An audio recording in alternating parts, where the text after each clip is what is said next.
अहिले भने हामी सेती बगर भन्ने ठाउँमा आइपुगिसक्यो साथीहरू। ल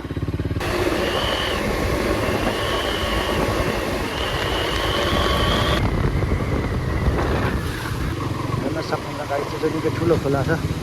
यहाँ चाहिँ जाल हान्ने छ, जाल हान्ने है साथीहरू।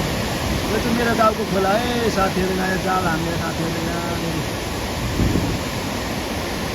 हेर्न सक्नुहुन्छ। यसरी जाल हानिन्छ हाम्रोतिर चाहिँ। हामी चाहिँ यसरी जालमा माछा मारेर खानु मन छ है साथीहरू।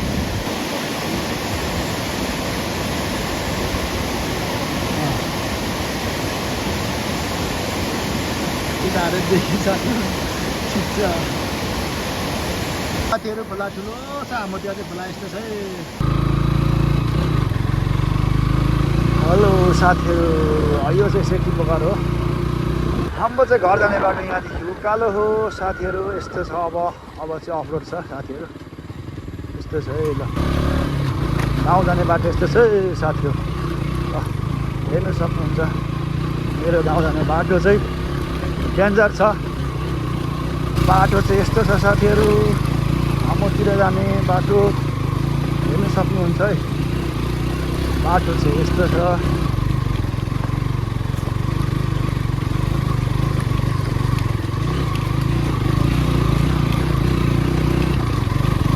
यस्तो बाटोमा टेम्पो पनि आउँछ है। देख्न सक्नुहुन्छ टेम्पोले चाहिँ मान्छे झारीहोरी पुरा मान्छे लगाएर आएको रहेछ, फेरि निकालेको रहेछ। म धेरै भएको थियो घरमा आएको। अहिले पनि सिम पानी आउनु थाल्यो साथीहरू। पानीले बिताउने रहेछ हामीलाई। हामी चाहिँ लगभग गाउनु आएको 2 हप्ता भइसक्यो। अनि अस्तिको हप्ता चाहिँ धेरै पानी पर्थ्यो नि साथीहरू। पानी आयो, भलबारी आएको छ भन्थ्यो। बाटोहरू निकै खराब बनाएको रहेछ। म चाहिँ यस्तै बाटोमा पहिला सानोदेखि नै कुदाएको। सानोदेखि यस्तै बाटोमै सिकेको पनि। त्यही भएर मलाई चाहिँ मतलब होइन कुदाउनु चाहिँ। तर मेरो गाडीको माया लाग्छ। गाडी चाहिँ ढुट्टो हुन्छ नि त साथीहरू। अब यो पिचमा कुद्ने गाडीहरू, अब यो टुक गाडीहरू यस्तोमा चाहिँ अब कुद्नु त बेसरी नै कुद्दो रहेछ, बल गर्छ। अब पिकअपहरू धेरै नै हुँदो रहेछ, झ्याम जान्छ जानुको लागि त। तर अलिक माया लाग्छ नि साथीहरू। घाडामा गुरुङ हुन्छ। पैसा परेको यस्तो चिज यस्तो छ। बाटो हेर्नु सक्नुहुन्छ साथीहरू। ढुङ्गा कता गएर कुदाउनु है। हेर्नु सक्नुहुन्छ है। हाम्रोमा हिलो भन्ने चाहिँ छैन। खोलाहरू अलिअलि समस्या छ। खोला तर्नुको लागि गाह्रो हुन्छ। अनि हिलो चाहिँ खासै हुँदैन हाम्रोमा।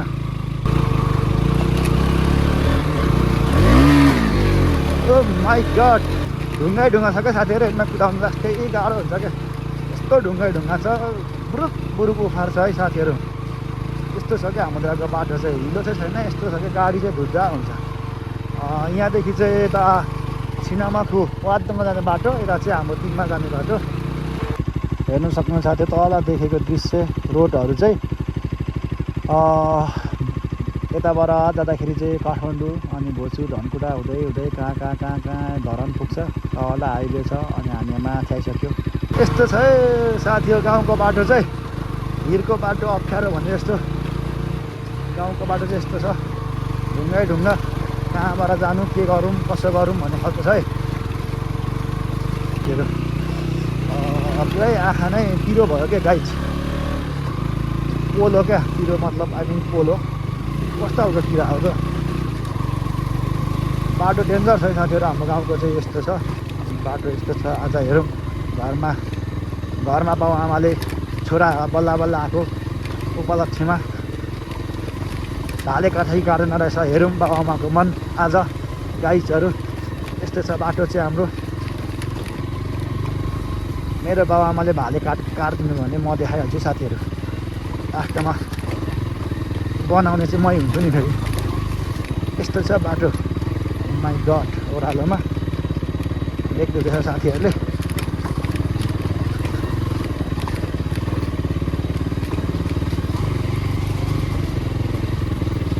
टर्निङ यस्तो छ टर्निङहरू। बाटो यस्तो छ। यहाँ बाटो कहिले बनेन साथीहरू। हेर्नु सक्नुहुन्छ यस्तो छ। यता उधोको भने भिर उँधो यता उँधो पनि यस्तो माइ गड बाटो देख्न सक्नुहुन्छ है साथीहरू यस्तो छ है हाम्रो त्यो बाटो तपाईँहरूको चाहिँ बाटो कस्तो छ हाम्रो चाहिँ यस्तो हुन्छ बाटो बाटो डेन्जर छ है साथीहरू ल ओ माइ गड बाटो डेन्जर छ हेर्नुहुन्छ साथीहरू हेर्नु सक्नुहुन्छ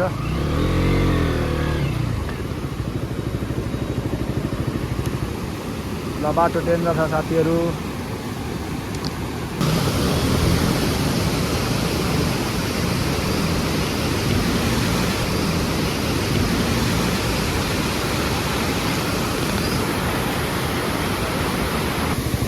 यस्तो छ है हाम्रो गाउँ जाने बाटो चाहिँ खोलाइ खोला खोलाइ खोला भल भल बाटो यस्तो छ सबै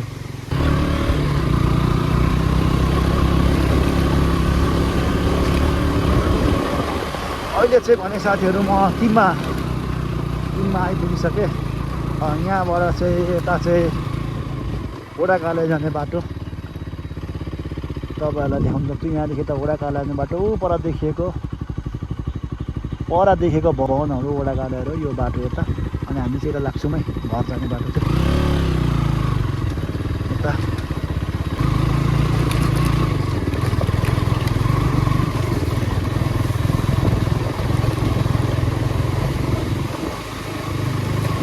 यस्तो मसिनो खोला यो चाहिँ सानै छ पर चाहिँ ठुलो खोला हो साथीहरू यस्तो खोला 2-3 वटा काट्नुपर्छ है घर आउनुको लागि चाहिँ ओ माइ गड यस्तो छ बाटो साथीहरू ल हेर्नु सक्नुहुन्छ है बाटोको अवस्था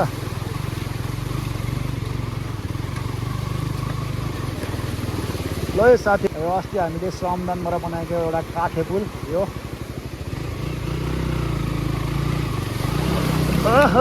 झन्डै लडी पठाइयो है त चाहिँ गहिरो थिएछ साथीहरू झन्डै लडी पठाएँ है मैले चाहिँ लामो खुट्टा र मात्र झापा टेकिदिएको नि एकपट्टिको खुट्टा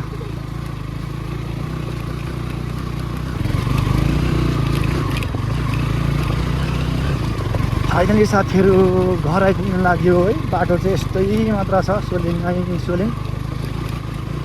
बाइक चाहिँ ढुक्रो हुन्छ अरूभन्दा पनि सोलिङ छ है साथीहरू घर आइपुग्नु लाग्यो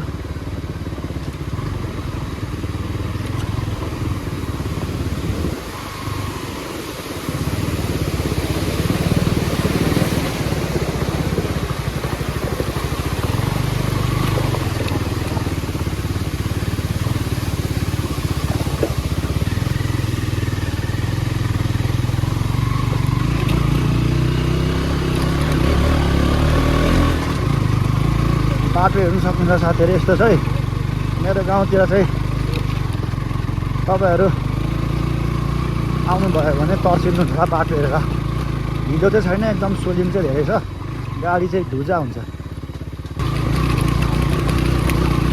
पानी पनि आउनु थाल्यो साथीहरू फाइनली गाउँ आइपुग्यो कहाँ कुद्यो केटो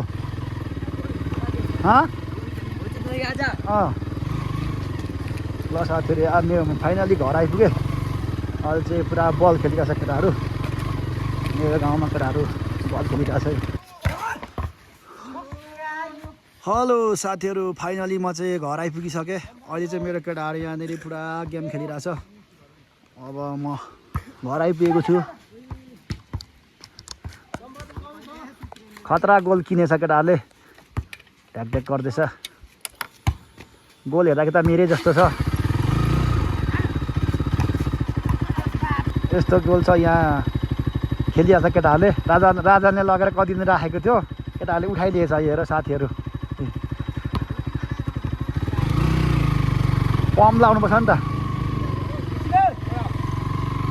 फाइनली साथीहरू म चाहिँ घर आइपुगेको छु चोकको स्थिति यस्तो छ अहिले अनि अहिले यस्तो छ यहाँ चाहिँ पुरा साथीहरू केयरिङबाट हानिरहेछ ट्याङ पारेर केटाहरू चाहिँ यहाँ पुरा बल खेलिरहेछ है यस्तो छ ल साथीहरू गाउँमा यतिको त हुनु परेको होइन हाम्रो केटाहरू धेरै छ कि फेरि गाउँमा त्यही भएर केटा धेरै छ म्याच खेलेको होला सायद मौसम सानो पानी आइरहेछ ल साथीहरू अब घर पुग्यो भन्दा नि हुन्छ है त ल साथीहरू घर आइपुग्यो फाइनली अब यहाँ कुखुरा काट्ने कार्यक्रम भइरहेछ पुरा हामी चाहिँ यसरी काट्छौँ है कुटेर आमामा हगिन्जेल बनायो ल आमाले भाले त हगिन्जेल हो नि गयो कहाँ गएछ एक हान्नु न अलिक उठेर बाग्छ फ्याँकिदिनु त हान्नु मैले गयो एकैचोटि मऱ्यो क्या हो हालत पानी चुहेर बर्खा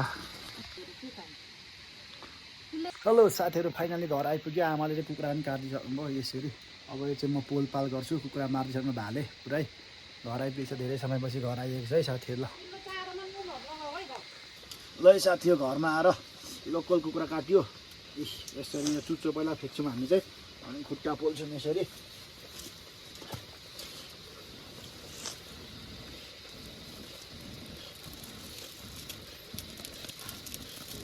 सुँगुर चारो पकाउने ठाउँमा पुरा मैले चाहिँ कुखुरा पोल्दैछु साथी खुट्टा पिल्छाउने यसरी टक्क यसरी यसको सुरुवाल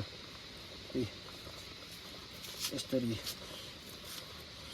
अब भने जलाइन्छ साथीहरू यसरी टक्क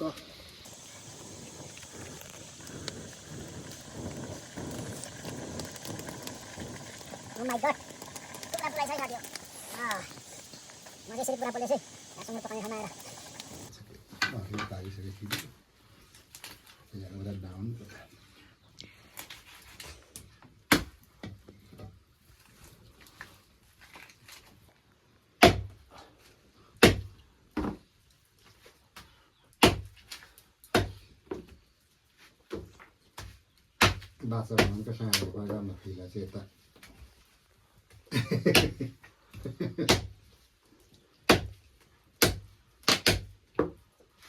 ल साथी हो लोकल कुखुरा व्यवस्था गरिँदैछ टक्क पारेर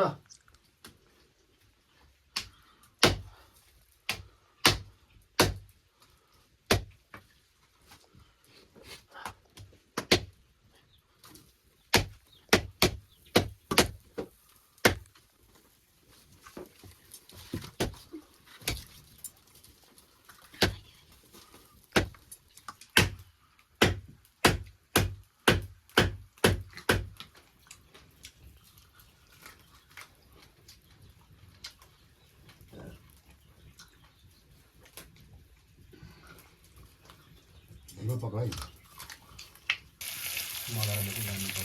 ल यस्तो पाक्दैछ है गाइस